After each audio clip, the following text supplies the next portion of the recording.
Zebra Family channel. If you have not subscribed, please click the like button, share and subscribe. It's free.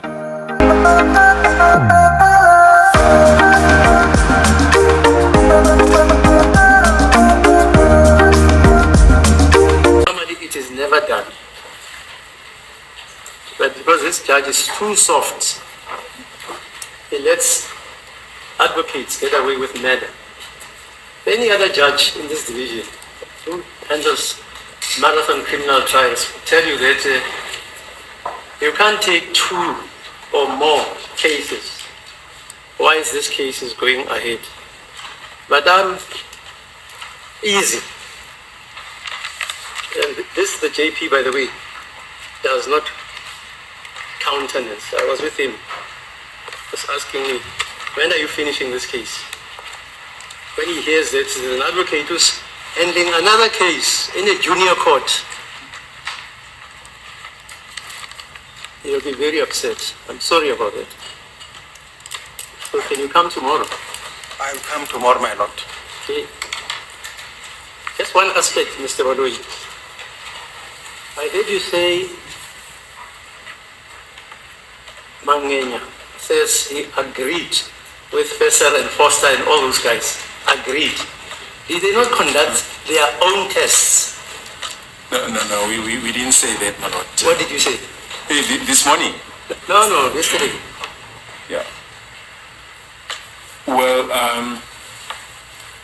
we indicated that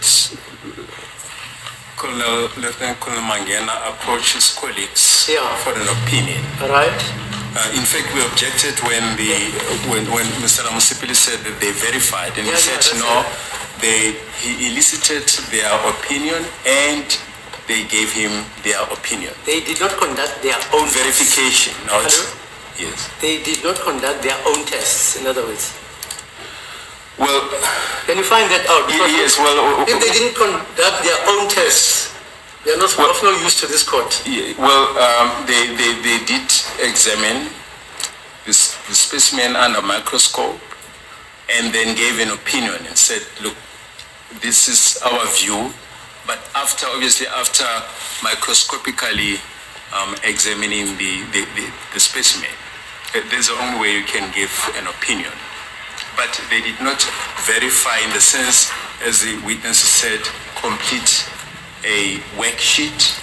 Formally, they just gave an opinion. They did not do that. Sorry? You say they did not do that. They didn't complete a worksheet, they merely gave an opinion. An opinion, right? Yes. Unlike this gentleman. Yes. He has appended a certificate of competence. Am I correct? Your verification. That is correct, my lord. They didn't do that? No, they didn't do that, my lord. That the cross-examination, without having to trammel my learned friends' right of cross-examination, but should be limited to the microscopic opinion that they gave, and to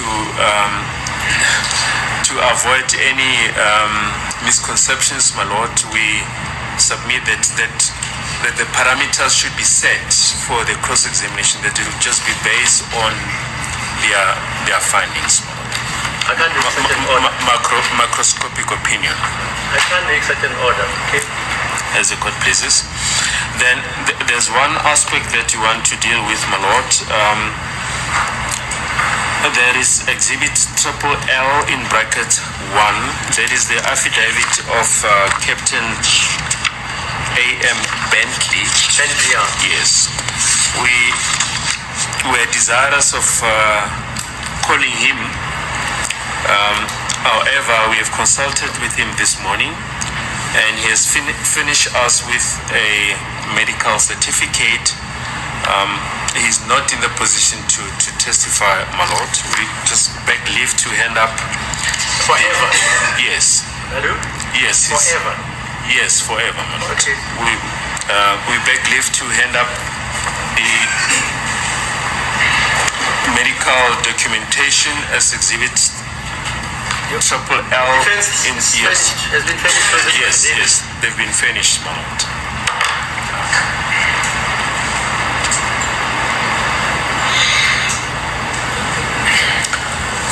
As a result of the condition mentioned in paragraph 1, he is not in the position to testify, my lord. Yes, Mr. Mugumezulu, what's your view? My lord, I confirm that I have received this document this morning from my colleague, and I have not consulted with my client regarding the contents therein. Okay. My lord, I was of the view that I will, in this aspect, should be also suspended until Wednesday, so that we can be afforded an opportunity to liaise the contents thereof with our clients, with my client. God pleases. Okay, so we'll deal with this on Wednesday. That's okay, Mr. That's my request. Well, there is time today, my lord. Pardon? I say there is time No, today. but he says he hasn't consulted with his client, Mr. Mzokomezu. And Mr. Ramasepeli? My lord, I personally do not have an objection to this being admitted. It's being? To being admitted as an exhibit, it speaks for itself. Mr. Nisi? As it please the court, my lord, on the content of the docket, as is, of the document as is, I don't think we'll have a problem. There are no basis on which to challenge it on behalf of accused number 3. Thank you. And Mamalo? On behalf of Mr. Mapisa, I have no objection if the document is handed in. Thank you. Mnyeki? My lord, on behalf of accused number 5, I also do not have any objection. Okay, then Mr. Mgomezulu's response was postponed until Wednesday. Is it okay? As the court pleases, and just one last aspect, we've updated the list of exhibits. We just beg leave to hand up the updated list. My colleagues have been provided with the list. Okay. What is new is that paragraph on page 5. It could be slightly different. It's paragraph 61. Page 5. Yeah, paragraph 61. So there could be slight differences. Then it's page 6. Yes, mine is the original one. So it's paragraph 61, exhibit X in brackets 13 in brackets E6. That is the image of exhibit E1. Is the test bullet marked 369 TB5 with highlighted stroke numbered striations. Okay. Then paragraph 62, exhibit X in brackets 13, exhibit E7 to E9. Those are the images of exhibits E2 to E5, that is test bullet marked 369 TB9 with highlighted stroke numbered striations.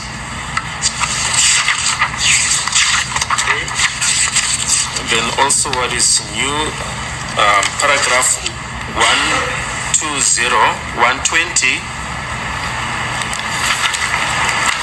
and this is what we've just dealt with. Exhibit LL in brackets 1 is the affidavit of Captain A.L. Bentley dated 3 December 2014. Okay. Then exhibit LL1 in brackets A will be the medical records that we've just ended up. Okay. Then paragraph 121 is exhibit LL in brackets 2. That is the affidavit of Warrant Officer A.S. Montwedi dated 3 November 2014. In paragraph 122, exhibit LL in brackets 3 are the images by Mr. Dave Peterson, the defense ballistic expert, depicting striation marks on the exhibit and the test bullet.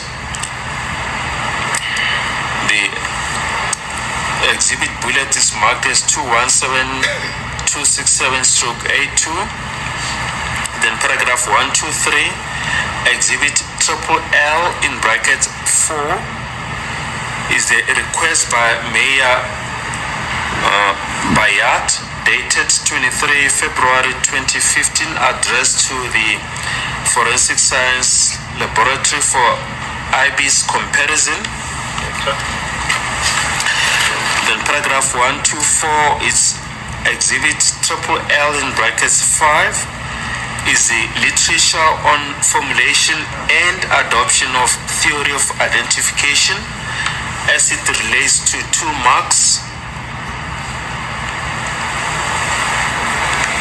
by the Association of Firearm and Tool Mark Examiners in brackets AFTE.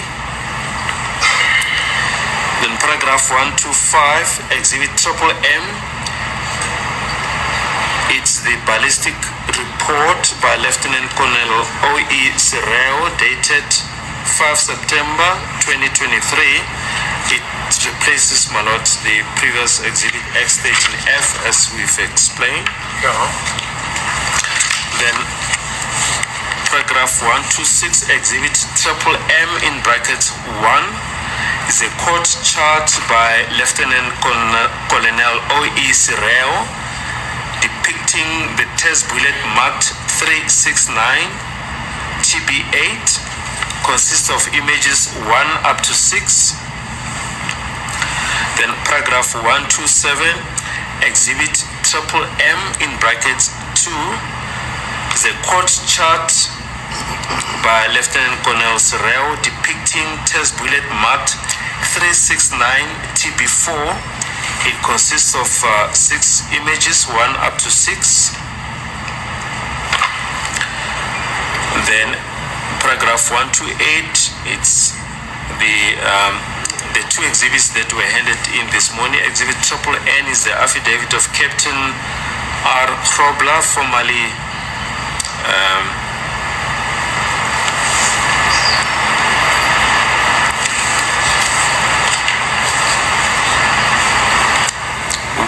we've mentioned her maiden surname. I'm not going to put it on record. It's an even if they've not been handed in, but we're going to request that I've got instruction that I should request that we should be afforded the opportunity to cross-examine those witnesses, which request is premised on section 35 of the Constitution, because as it stands, we would not be in a position to cross-examine the affidavit if they are not being called to come give oral evidence. Thank you. That is all that I was requested to come and request. Yes, Mr. President. as a good please, my lord. Section 212. Yeah. Subsection 12 affords the defense the opportunity to request the court that those witnesses be subpoenaed, and will quickly refer to section 212 subsection 12. It reads as follows. The court before which an affidavit or certificate is under any of the preceding provision of this section, that is now section 212, produce as prima facie proof of the relevant contents thereof, may in its discretion cause the person who made the affidavit or issued the certificate to be subpoenaed to give oral evidence in the proceedings in question, or may cause written interrogatories to be submitted to such person for reply, and such interrogatories and any reply thereto purporting to be a reply from such person shall likewise be admissible in evidence in such proceedings. So the defense is at liberty to ask the court that those witnesses be subpoenaed. And there are various authorities on this point. We're not going to dwell on them in detail. For instance, State versus Chongwa, 2002, volume 2, SACR, page 37. In this case, it deals specifically with a J88 certificate, medical certificate. It says at paragraph 39, B to C, even where a certificate or affidavit by a doctor complies in every respect with section 2124, if there is a request from the accused or his representative for the doctor to be called, the court must exercise its discretion under section 212 in bracket 12. And it says when the request is made by a legal representative, the court should be inclined to call the doctor unless it is clear that the request is frivolous or that no good purpose could possibly be served by calling the doctor. And there's also another case, State versus Armstrong, and another. The decision of the Southeast Division, 1998, volume 1, SACR, at page 698. In that case, the state handed in a sworn statement by a police forensic expert who had examined 2 firearms and a number of cartridges. And the sworn statement was handed in terms of section 2124A of the Criminal Procedure Act 51 of 77 without objection by the defense. Neither was there any request that the deponent be called to testify in order to elucidate the report. And during argument on the merits, counsel for one of the accused applied formally for the court to exercise its discretion by calling up the witness to testify. It appeared that the expert had used a microscope for his finding that the cartridges had been fired by the firearms which he had examined. And in this case, my lord, the court exercised its discretion to subpoena the witness. So we are in agreement, my lord, that should as it is the case, should the defense request that these experts, the ballistic experts, be requested to come and testify, that the court has got their discretion. But that will happen much later. At this point, my lord, as the state indicated yesterday, the state intends to proceed in terms of section 212 subsection 4, and we beg leave to hand up the 2 exhibits. As you mentioned, the exhibit of Captain Grobler in terms of section 2124A will be exhibit NNN, and the affidavit of Captain Dini, also in terms of section 2124A, will be exhibit OO. And my lord. Family, I think this Judge Rata always take it too far when the defense lawyers are not in court. Whatever reason that might be, but this judge is always like go array against the defense. How can you tell that the defense is getting away with murder? And the JP is not happy about what is happening in court, whereby that case is being delayed. But Rata, I want to remind Rata one thing. Whenever he's doing all this taving in court, winking to state witnesses, why this JP is so quiet in those things? Because Rata is not supposed to be going on with this case because he has shown his bias. I don't know how this guy we think about him. He's always against the defense. Any small problem with the defense, he's always attacking the defense.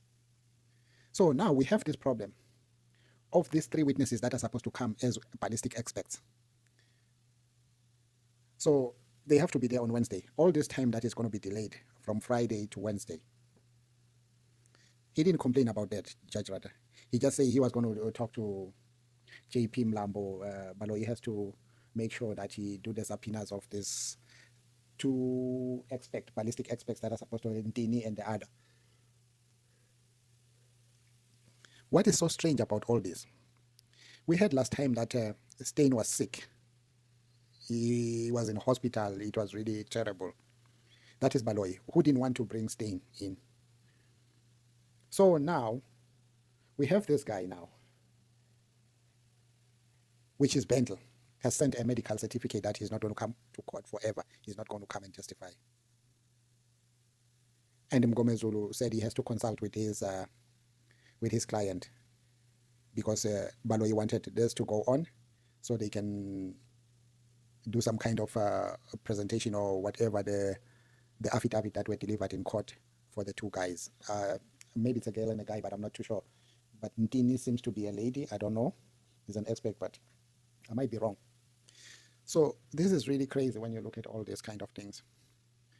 Because we always go back and look back and see how Baloi behaved. But this time, because he didn't bring Steyn medical certificate, but this time he was too smart to bring the certificate, that has convinced the 4 defense.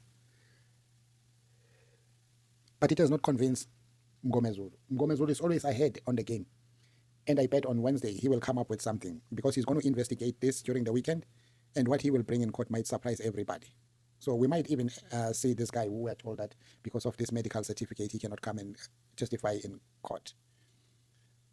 So another thing that I want to touch on is the limitation or the parameters that Baloi was trying to ask the judge to set certain parameters that will be microscopic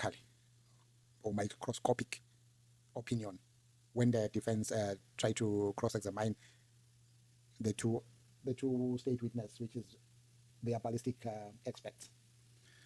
So it was kind of crazy when I listened to Baloi, but I don't know how the judge came into this. He just, maybe he understood that there was going to be a lot of objection from the defense because the defense, they don't take no nonsense these days. So he just granted it like that. And even the subpoenas to subpoena these guys, he just granted them like that. So I think there is kind of this dove love that they have, Baloi, and it's kind of having some little bit of cracks. Somebody is realizing that his or whatever career is going to be ruled out with this kind of always siding with the prosecutor. So this is really hard. I kind of like think about all this, and I come to understand that Rata sometimes his mind come to understand that there's something wrong here, because even him asking the question that because of the medical certificate he will not come forever, the emphasis of forever was speaking louder than words. So I kind of feel like there is a kind of understanding that there's some games that are being played. So, and the new evidence that have been read by Baloi about new evidence now is trying to lay foundation for these 2 experts that are going to come and testify. So now what he was trying to do, Baloi, by bringing this kind of evidence that is new, he knew that they will talk about that. That is what he was trying to avoid, for them not to come. So now there's kind of difference that the defense has been trying to show to the court, that at least, okay, bring them on. So now what we are going to see, it's going to be similar to what we saw during the time of Steyn when he was called in. And I remember the time Nisi warned Baloi that you guys have messed up a lot and you are 6 feet down. Bringing this guy, he will take you 24 feet down and you will regret. It's exactly what Nisi predicted, and it really happened. So looking at this case now, what is going to happen on Wednesday is going to surprise a lot of us, because as much as Baloi was trying to make sure that he wanted to confine this, he wanted to ask the judge to confine these guys to limit the cross-examination of this on microscopic opinion as they examine these 2 experts. But it seemed like it didn't work for him. because the judge couldn't grant that one. That big crack was big enough. And Baloi was surprised by that. He started reading a lot of laws about showing that he was not against, and he was not against bringing the witnesses, but they only have to be subpoenaed by the court. So he tried to read everything so that he could look like he was not trying to stop anything, but his actions were speaking louder than words. So I hope Baloi will not regret with this kind of cooking that has been done. Hopefully these guys, whatever coaching they will get, but it will not work because we have got 5 lawyers who are going to question these witnesses that are coming experts, and they will be turning them upside down until the facts come out, because no matter how much Baloi can try to make them understand, this is what they just, because at times they try to say, oh, I'm going to talk about this, I'm not going to answer questions that are out of my out of the work that I did. But as a ballistic expert, they did a lot of training, so they have to answer according to their training. So they cannot try to limit to say we cannot answer this, we can answer this. It's going to be really hard. Family, what do you think about all this circus that happens? And the fact, it is another thing that I nearly forget. How can a judge, during the proceedings, you just say you don't want people to be sentenced in the dark and speaking in Zulu, angifuni nigwetyelwe esake, angifuni bese abantu bangisola ukuthi ngigwebela abantu esakeni, or whatever he said, the way he said it. You don't bring that in court because you don't know what will be the judgment. That raises a lot of eyebrows. You cannot talk like that in court as a judge because you are trying to show that you are not biased. You are going to go through the evidence that is being produced in court, and whatever outcome that will come from then. You don't prejudge and say, oh, if this happens, I don't want it to happen like this. No, you don't as a judge. Family, what do you think about all this? Please drop your comment, and don't forget to like and share. I have noticed in my YouTube, I've got a lot of people coming in. Please, guys, help me out. Just go into the subscribe and like whenever you come into my YouTube channel. Just click the subscription button and don't forget to like too. I have realized that I've got 95% people who have not subscribed, but they always come to the channel. Please, guys, help me out. Let's work together. Ngithanda nonke ngothando lukaLove. Ngithi kini bantu bakithi noma izindlu zodaka kusekhaya la, let's fix our justice system through the social media. We will get there. Ngithanda ngothando lukaLove. Bravo, bravo.